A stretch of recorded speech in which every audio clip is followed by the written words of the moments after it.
17, Ohio. So we'll see where we go from here. Yeah.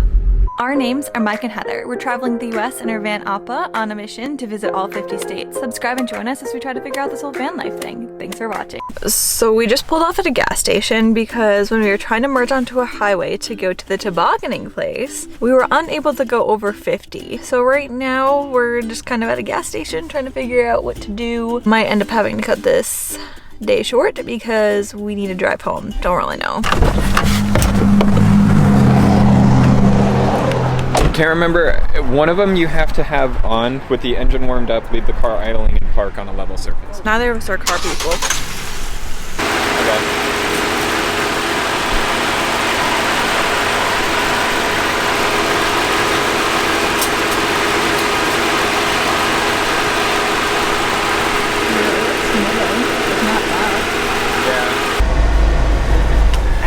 So I was kind of hoping that I was wrong because when Mike was saying that he couldn't go over 50, I was like, maybe it's a transmission, but the check engine light wasn't on because I was like, okay, well maybe you're not feeling something right or it's just whatever, and then we really couldn't get past it. Maybe it was just taking a little bit longer to go. But yeah, we turned the car back on and the dreaded check engine light is on, so I say we unfortunately have to like start heading back home. Yeah. And just not go over 45. Yeah. A 3-hour drive just turned into a 5.5 hour with avoiding tolls and highways. Yeah. If we can get it to be like running or whatever.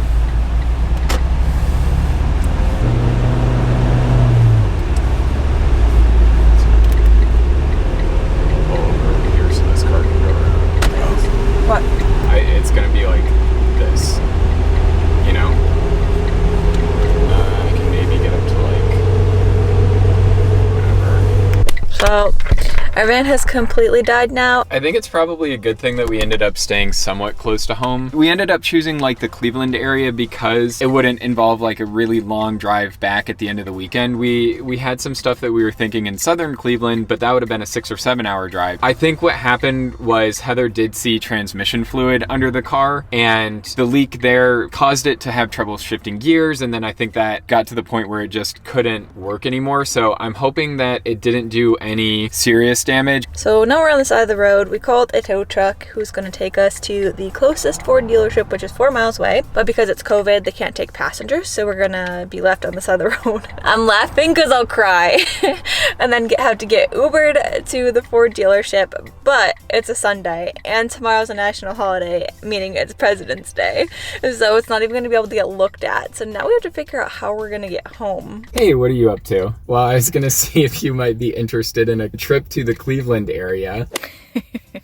This day we just had a cop come up and we got super nervous, but he would just like saw us pulled over, but we're like, oh my god, we're gonna get a ticket on top of everything now. We were in the back of the van. I had moved up to the front seat because we got a notification that the tow truck was only about 7 or 20 minutes away, something like that. They give you a range. And so I was on this side and Heather saw flashing lights in the, in the mirror. So it ended up being a police officer just checking to make sure that we were okay. They put a flare out to help kind of steer people around us, which is nice. So we definitely appreciate that. But it just is like, it almost feels like one thing after another. And I just want to get at least to the dealership so we're off the road. It'll be nice when this day comes to an end.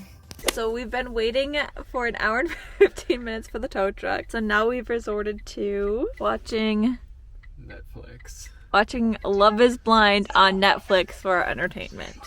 Mike's favorite show. I have like a migraine and my neck is hurting.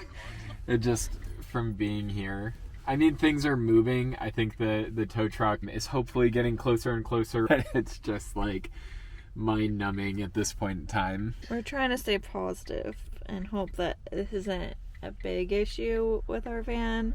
But we're just really anxious and want to get it in to see what the dealership has to say. But in the meantime, since we're not making s'mores or anything anytime soon, we've broken out that candy and have been eating our Hershey's bars and all the other junk food. Trying to make the best of it, guys. Try not to be too stressed out since it can't really do anything. It is what it is. Once we get over to the dealer and we're in a spot that we'll be in, I guess, for the foreseeable future until our ride gets here. But here it's kind of like we can't just go into the back and relax because, I mean, we're on the road and the tow truck might get here, so we want to be ready in that event. But I think when we get over to the dealership, we'll be able to just say, okay, like we'll treat this like an evening while we wait for everything to kind of sort itself out. Until then, love is blind.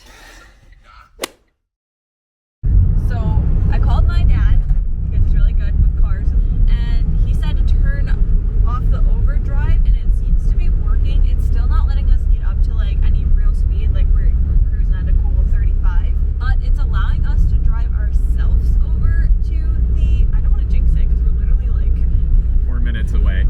So it's allowing us to drive ourselves to the dealership and not have to wait for the tow truck still. I mean, we're in a spot that wasn't too bad, but there was steady traffic and not a great shoulder. Yeah. We were waiting 3 hours for the tow truck with no real end in sight. The tow truck that we were waiting for got called away for an emergency and then was canceled. The provider for that said that they canceled that because they weren't going to be available, and then had started looking for a new one, and that was like an hour and a half from there. So we're able to get moving. We're going to drive this over to the dealer, yeah. But this gets us off of a road that as it gets darker is going to be less and less safe, yeah. And it gets it to a place where we can kind of make a decision from there. We wouldn't be able to get this home, so I think we're gonna admit defeat and take the victory of getting it. Yeah, take the victory of getting it over to the dealership. I think that's gonna be something good that we can live with. Yeah, I mean it really sucks, but maybe we should have took the omen of like we couldn't even fill up the freaking gas tank at the start of this trip as a sign. It's almost there. I just can't. I have to do it in like bursts. So the universe was telling us you don't really want to go, and we didn't listen, and this is what we're dealing with, but we'll figure it out. Yeah, I guess this and now it is. smells like skunk. Yeah, this is State 17, Ohio. So we'll see where we go from here. Yeah. It's got a very, very bad coolant leak, so I'm wondering if that's what happened on this thing. Okay, yeah, we had noticed a leak. We thought it was transmission fluid, but I guess that would do it too. It needs an upper coolant hose, which runs kind of multiple places.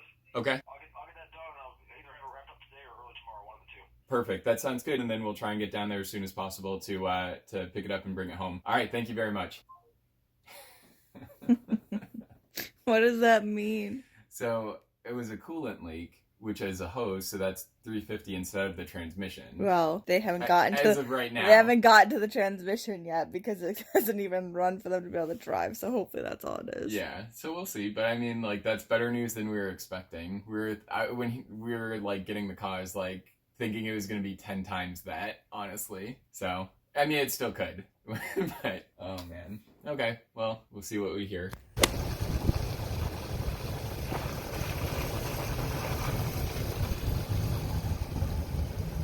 So we are back, well, I am back with my parents down in Elyria, Ohio. This is where we managed to get Appa to after the breakdown. The coolant line actually like blew, not just a leak, but it actually blew, and that caused the issues that we were experiencing while we were driving. They actually had techs get to it really quickly and were able to get it fixed yesterday. So I was able to get down here today to pick it up. So here we are. I'm back at Appa now. Hopefully everything is good to go. Very relieved.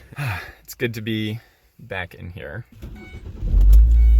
Sounds a lot better. That's good. I've got my parents with me, so they were able to drive me down. They're gonna follow me back up towards Buffalo, which is nice. A little bit of security if anything does go wrong. We are coming up to our first sort of highway part of this trip home. The acceleration has been fine. The issues that we were feeling before aren't here. I'm a little nervous, but everything seems to be working and functioning now. So here we go, kind of merging onto the highway, get ourselves going.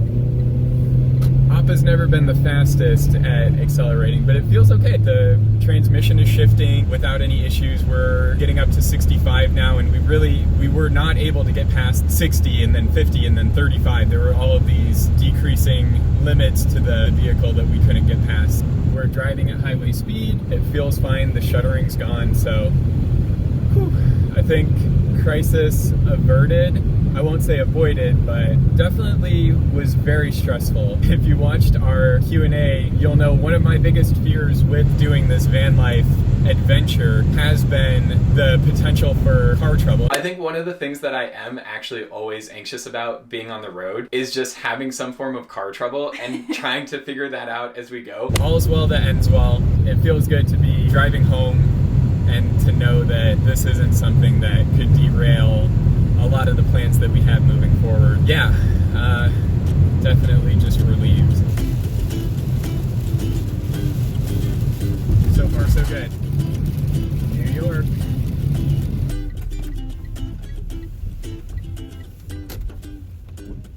Back at the house now. Things went well. The shifting was fine, so that was all good. The only thing, because of course we can't just have something work with no problems, I did notice the right turning signal was blinking kind of fast on my dash. The front passenger side turning signal bulb might be out, so have to probably get a new one for those. But on the whole, pretty successful. I think we'll take this and just be happy for how bad it seemed like it was when we were stuck on the side of the road.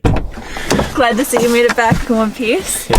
I don't really admit that I'm wrong very often, but I am very, very, very happy that I was wrong and that it wasn't the transmission. When all this went down, we thought the worst case scenario, because that's what everything that we read online. We get a lot of comments frequently telling us about how bad the transmission is on this van, and our heads went to worst case scenario, and I'm very happy to say that I was wrong and that it was a not as bad of a situation as I thought that it could be. I've owned a car that had transmission trouble. Heather's had a car that had transmission trouble, and it was all just very similar to that. Thankfully, we had family in the area that Mike was able to call, and because we don't live too far away, they were able to give us a ride back, because in our minds, we thought we were going to be there for a while. It was a long weekend. We didn't think that the dealership would be able to get in our van quick enough, and we thought that it was going to be an issue that would take at least a couple weeks to be able to fix. It felt like it really was going to be catastrophic. Getting back in the driveway and being home with it is just a huge, I've said it so many times, but just a relief to know that that sort of saga was short-lived and wasn't going to be something that derailed all of our plans. And in our driveway, because there was a point in time that we tried turning around when we were having car problems, and we got stuck in some random person's driveway. And that's when the car completely just stopped working. Where we were stuck for several hours was actually right outside that person's driveway. Mike had to get out and push while I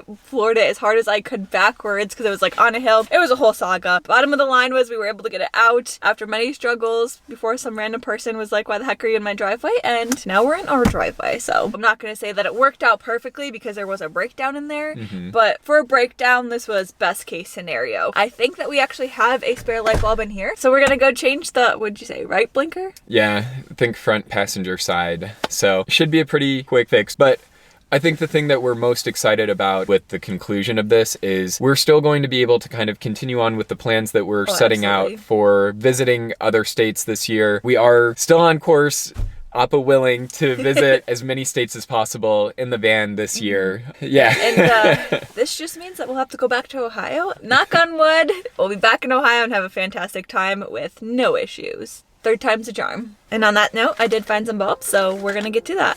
Thank you all for watching with us, and hopefully not too many of you saying I told you so in the comments. It ended up not being the transmission, so I guess you can call us out on a high mileage car, can call us out on maybe some other things that we do, but in this case it wasn't the transmission, so, and hopefully it won't be that ever. Yeah, I know. I feel like we're definitely jinxing this and need to find a piece of wood to knock on. Yeah, or just kind of there we go. pat Appa a lot. But again, thank you all for watching, and we'll see you in the next one. I'm living my best.